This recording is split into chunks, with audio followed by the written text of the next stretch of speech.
Abakuumi ba kkampuni, omukuumi omu n'akuba mukuumi munne essasi ku mutwe naye ng'obuzibu buvudde ku kupaakinga mmotoka.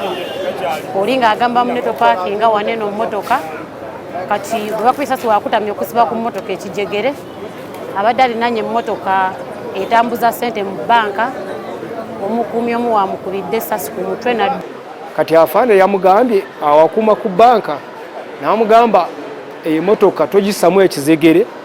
Afaana omulala n'akola ki? N'amugamba nja gissamu ekizegere. Kati oli n'amugamba togenda kukiteekamu. Oli n'agamba nkiteekamu.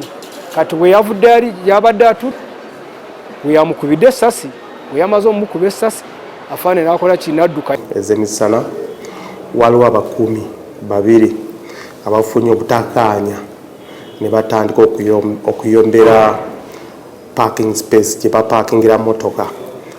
Okuyomba okwo omu gwe bayita Ojok Walter ajjayo mundu ye nakuba munne amasasi ye nafiirawo. Naye gwe bakubye bamuyita Obigi David, naye mukuumi. Naye oli Ojok Walter yadduse, kati tutandise omuyigo ey'okumunoonya tumukwate tumuvune n'omusango gw'okutta omuntu. Wadde yadduse n'emundu naye ffenaffe tuli mu muyigo ey'okumulondola.